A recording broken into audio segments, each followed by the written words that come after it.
بسم الله والحمد لله والصلاة والسلام على رسول الله الذي هو قائدنا ومرشدنا وزعيمنا فصلوات الله وسلامه عليه. الحمد صلاة والسلام لسته د اسلام د اقتصادي نظام د مضمون د درسونو په لړ کې نن اتم درس وړاندې کیږي. د دې درس عنوان د په عقدونو معاملاتو کې د اسلام اقتصادي سیاست. د اسلام سپېڅلی نظام عقدونو معاملاتو ته ډېر ارزښت ورکوي. داسې قواعد او اصول یې وضع کړي دي چې بېلابېلې اړیکې تنظیموي.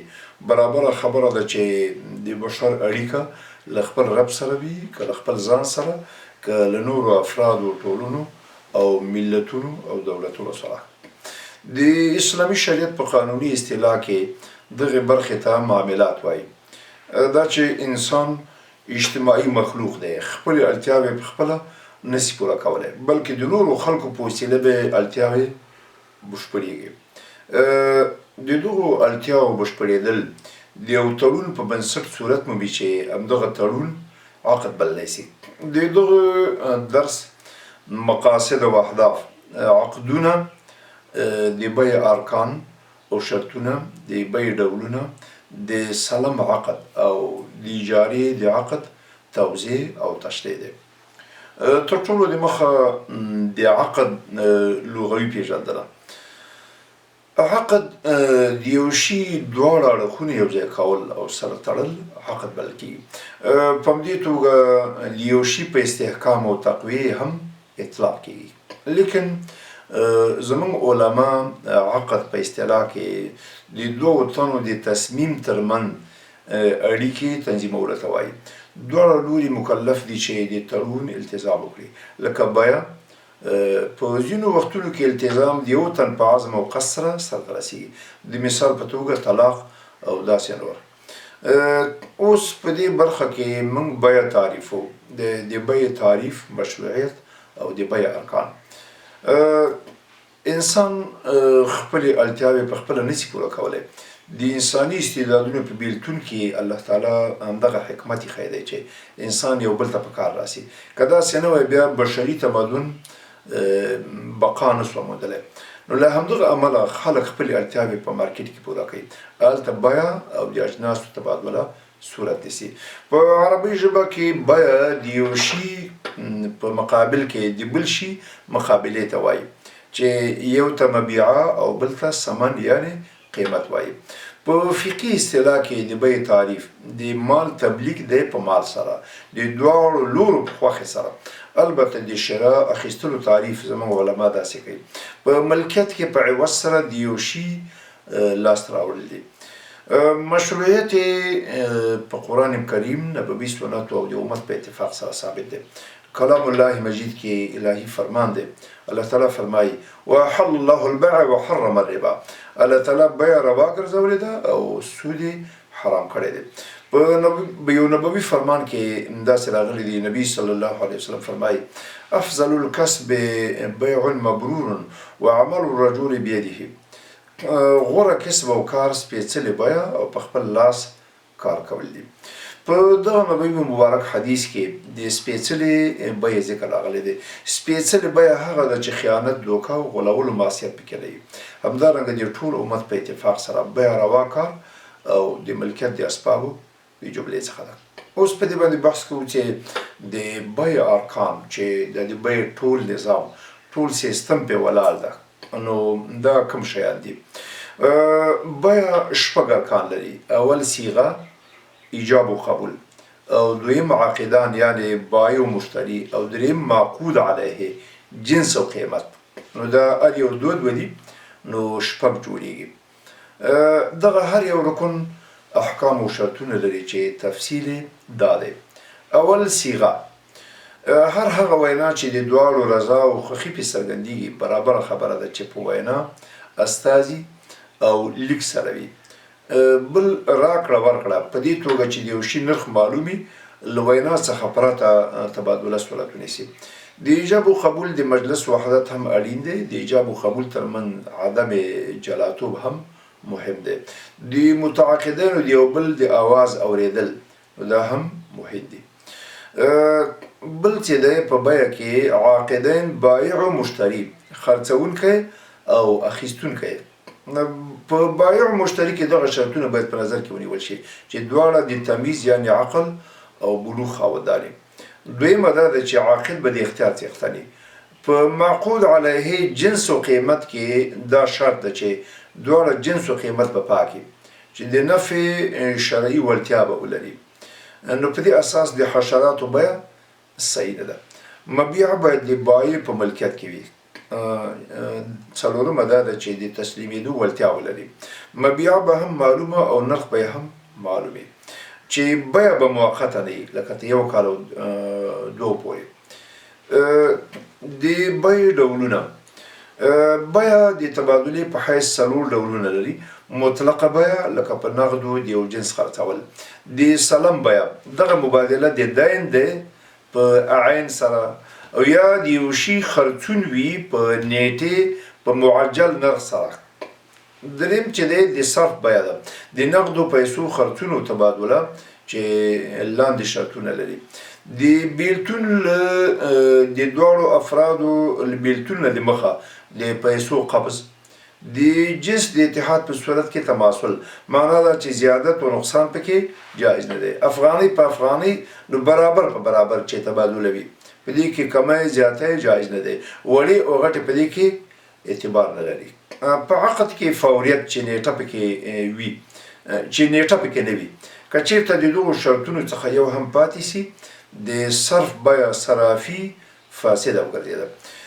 څلورم چې دی د مقایضې بیه ده. مقایضه جنس په جنس اخیستلو ته وایي لکه په جوارو او یا غنمو په ګډ او غوایي نو یو جنس اخیستل. د جنس په جنس باندې تبادلې ته د مقایضې بیه وایي. بل بحث دی د قیمت د تحدید په اعتبار د بیې ډولونه. نو دې ته مساومه بیه وایي. په دې کې د مبیعي د لومړي قیمت یادونه نه کېږي. دویمه مزایده بیه ده. په دې توګه خپل سامان بازار ته عرضه کوي چې څوک یې په لوړ نرخ اخلي پلور یې. بل ته وایي د امانت بیه.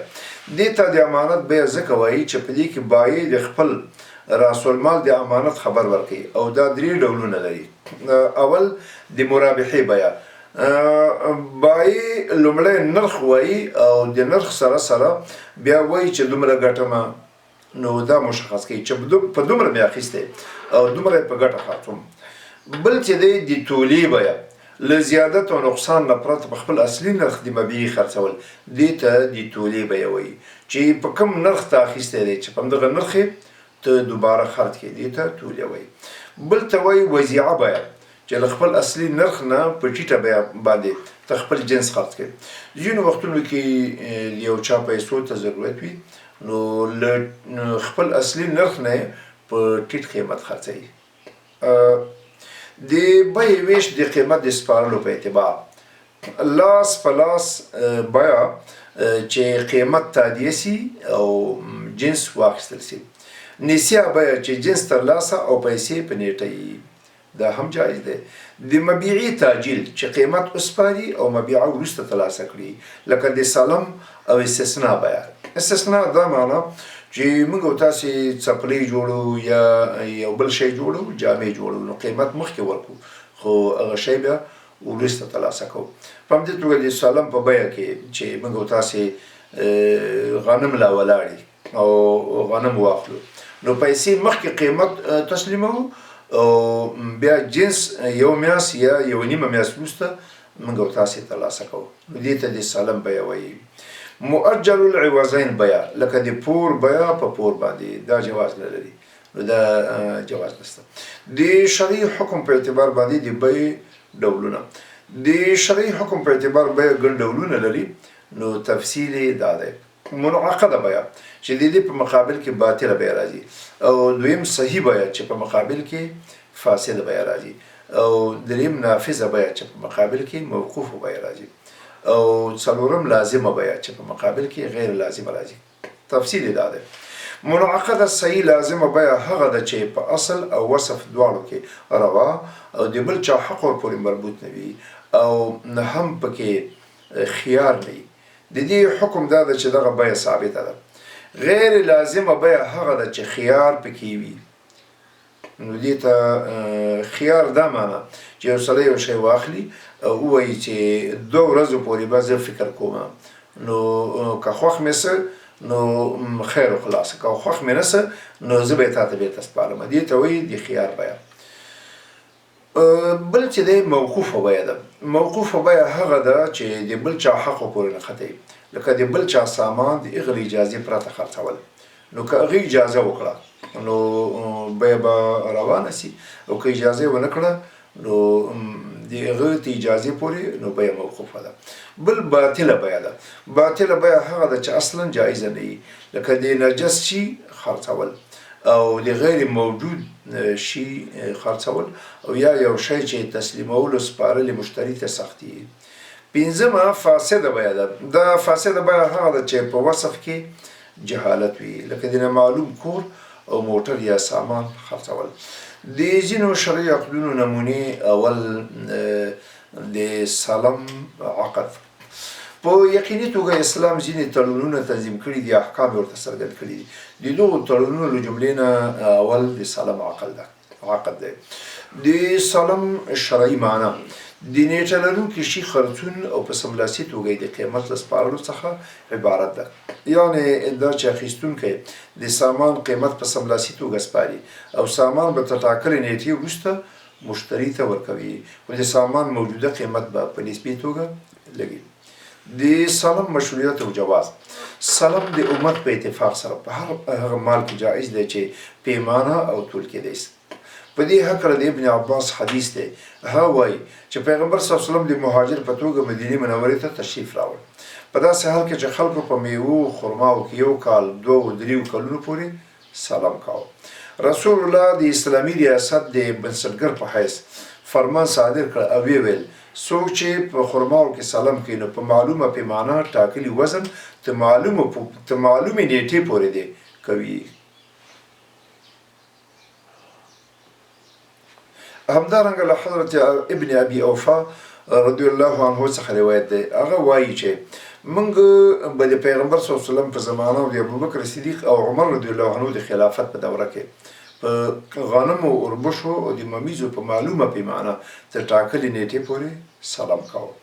له دغو حدیثونو څخه دغه نتیجه ترلاسه کوو چې په اوسني وخت کې سلم زراعتي امانت بللی سي. د اسلامي شریعت د سلم په جواز سره د قرض د لاسته راوړلو په خاطر د مسلمانانو لپاره له سود نه لرې لاره پرانیستې ده. په دې کار سره د بزګرانو لپاره هم په ځانګړې توګه اسانتیا رامنځته کېږي په دې معنا چې له دې څخه هر یو تن کولی سي په اسانه توګه پور ترلاسه کړي. چارې به یې اسانه او له سودي بلا او ګناه او د سود خوړونکو له تېري څخه به پاک وي. د سلم شرطونه دا چې صفات به یې تر کنټرول لاندې وي لکه مکیلات او موضوعات جنس نوعه اندازه خار نوعیتوب زوړوالی ښهوالی ټیټوالی دا به ټول پکې ذکر کیږي. دا چې اندازه به په پیمانه سره په مکیلاتو کې او په وزن سره په موضوعاتو کې څرګندوي. دا چې نیټه به معلومه وي لکه میاشت او داسې نور چې پلانۍ میاشت پلانۍ ورځ نو که چېرته سملاسي او یا نږدې مودې پورې په سلم لاس پورې کړل سلم یې جایز نه ګرځي. دا چې په کوم شي کې سلم کېږي په خپل ځای کې به موجودیت عام وي. البته که چېرې په نادره توګه موندلی سو سلم جواز نه لري. په همدې توګه پانګه باید د تړون په مجلس کې قبض کړی شي او دا چې په ذمهوارۍ سره په سلم لاس پورې کړی شي یعنې چې له یو لوري پیسې او له بل لوري د جنس ذمهواري. که چېرته په سلم کې له دواړو لورو جنس وي نو سلم نه صحیح کېږي. د دواړو لورو نه جنس صحیح نه دی. یو طرف نه به پیسې وي بل طرف نه به جنس وي. که دواړه طرفه جنس وي سلم صحت نه پیدا کوي. که چېرته د سلم دواړه لوري نغدې پیسې وي نو دغه د سود حیثیت غوره کوي. دا بیا سود دی. هر کله که یو څوک چې د سلم معامله ورسره شوې ده د سلم د تړون له تطبیقولو څخه ناتوانه سي دغه تړون د حسنه پور شکل غوره کوي.